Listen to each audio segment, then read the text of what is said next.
DD Tamil channel நேயர்களுக்கு அன்பு வணக்கம். இன்றைய பதிவில் புகைப்பிடித்தலை நிறுத்த ஆயுர்வேத வழிமுறைகளை பற்றி அறிந்து கொள்வோம். இன்றைய காலகட்டத்தில் புகைப்பிடித்தல் அதிக அளவில் இன்க்ரீஸ் ஆகிட்டே இருக்குது டே பை டே.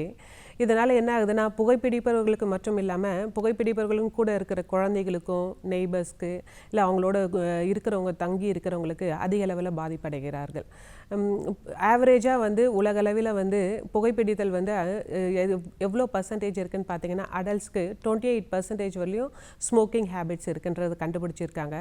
வருடந்தோறும் உலகளவில் 7 மில்லியன் அளவு புகைப்பிடித்தலினால் மரணங்கள் ஏற்படுவதாக ஆராய்ச்சிகள் சொல்லப்படுகின்றன. மேலும் பார்த்தீங்கன்னா, அதில் 7 மில்லியனில் 1.6 மில்லியன் நான் ஸ்மோக்கிங் புகைப்பிடிக்காதவர்களும் இறக்கிறார்கள்ன்ற தகவலும் இருக்குது. புகைப்பிடிப்பதனால் என்ன மாதிரியான தொந்தரவுகள் வரும்னா, கேன்சர் போன்ற பாதிப்புகள் அதிக அளவு, அதுவும் நுரையீரல் கேன்சர் போன்ற தொந்தரவுகள் ஏற்படுகின்றன. இரத்த நாளங்களில் அடைப்பு, இதய நோய்கள், தோல் முதல் அனைத்து ஆர்கான்களும் விரைவில் நாளடைவில் பாதிப்புகள் ஏற்படுகின்றன.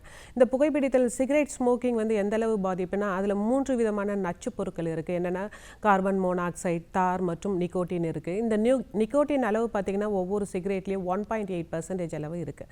இது அதுவும் சிகரெட்டின் அடிப்பகுதியில் தான் அதிக அளவு இருக்குது. இந்த புகைப்பிடித்தல்னால் என்ன ஆகுதுன்னா, ரத்தத்தில் 7 நிமிஷத்துக்குள்ளவே விரைவாக பரவி அது பிடிக்காத டயத்தில் பிடிக்கணுன்ற எண்ணமும், அதுக்கப்புறம் மனப்பதட்டம், நடுக்கம் போன்ற தொந்தரவுகள் ஏற்படுகின்றன. அதனாலேயே ஒன்ஸ் ஆரம்பித்தவங்க ஃப்ரெண்ட்ஸ் கூட ஜாலியாக இல்லாட்டி சினிமாவில் பார்த்து ஹீரோசமாக, மேலும் பார்த்தீங்கன்னா தந்தை போன்றவர்கள் பிடித்ததை பார்த்து அதில் அட்ராக்ட் ஆகி புகைப்பிடித்தவர்கள் தான் அதிகம். அதை விருப்பப்பட்டு செய்கிறாங்கன்னா கிடையாது. ஏன்னா அவங்களுக்கு அதை நிறுத்தணுன்ற எண்ணம் இருக்கும். ஆனால் அதை எப்படி முறைப்படுத்தணுன்ற சொல்யூஷன் இல்லாமல் இருக்கிறாங்க. அதுக்கு இயற்கையாகவே ஆயுர்வேதத்தில் ஜென்ரலாகவே ஆயுர்வேதத்தில் புகைப்பிடித்தலை பற்றி 16ஆம் நூற்றாண்டுக்கு பிறகு தான் நிறைய பதிவுகள் இருக்கின்றன. அதை நிறுத்துறதுக்கு வழின்னு பார்த்தீங்கன்னா, ஜென்ரலாகவே என்ன சொல்கிறாங்கன்னா, டீடாக்சிஃபை பண்ணும். அதாவது அந்த நச்சுக்களை வெளியேற்றுவதற்கு ஆயுர்வேத மருத்துவத்தில் ரசாயன சிகிச்சைகள் இருக்குது.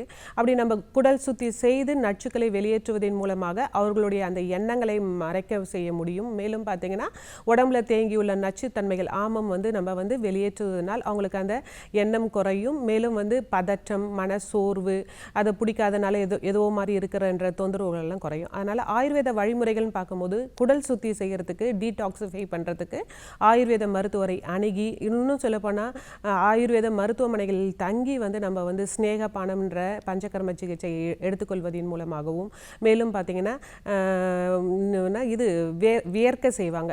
ஸ்நேகபானம் கொடுத்துட்டு வியர்க்க செய்கிறது மற்றும் வாந்தி எடுக்க வைக்கிறது ஆகிய ப்ரொசீஜர்ஸ் பண்ணும் போதும் நம்ம அவங்களுக்கு புகைப்பிடித்தலை இயற்கையாகவே நிறுத்த முடியும். மேலும் இதெல்லாம் ஹாஸ்பிட்டலில் தங்கி நம்ம வைத்தியம் பார்க்க முடியாதுன்னாலும், மேலும் அவங்களுக்கு உள்மருந்தாக அஷ்டாத்த கூஷ்மாண்ட நெய் அப்படின்ற கிருதம் இருக்குது ஆயுர்வேத மருத்துவத்தில்.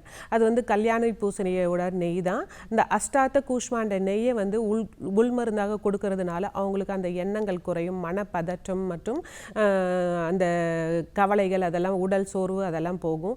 மேலும் பார்த்தீங்கன்னா, ஏலாதி வடின்ற டேப்லெட்டை நம்ம அவங்கள சப்பி சாப்பிட சொல்லலாம். சியூபிள் டேப்லெட் மாதிரி.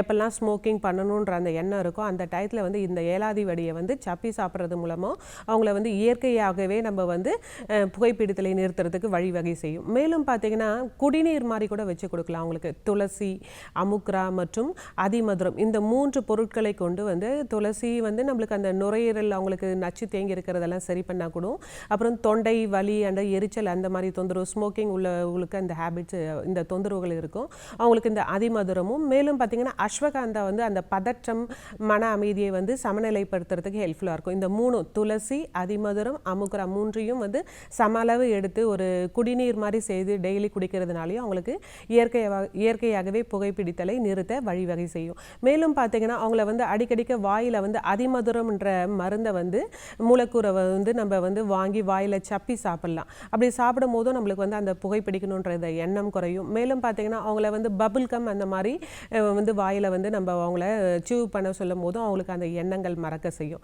மேலும் பார்த்தீங்கன்னா, அவங்கள வாந்தி எடுக்கிறதுக்கு ஒரு சில மருந்துகள் மூலமாக அந்த எண்ணம் தோன்றும் போது நம்ம இந்த மெடிசன்ஸ் கொடுக்கும் போது அவங்களுக்கு வந்து அந்த வாந்தி கொமட்டல் அந்த மாதிரி ஏற்படுத்த முடியும். அதுக்கு வந்து நீங்கள் ஆயுர்வேத மருத்துவரை அணுகி அவர்களுடைய ஆலோசனைப்படி மருந்துகளை உட்கொள்வதன் மூலமும் இயற்கையாகவே புகைப்பிடித்தலை நிறுத்த ஆயுர்வேதை வழிவகை செய்யும். ஆகவே நேயர்களே, இன்றைய பதிவில் புகைப்பிடித்தலை நிறுத்த ஆயுர்வேத வழிமுறைகளை பார்த்தும் மீண்டும் ஒரு பதிவில் சந்திக்கலாம்.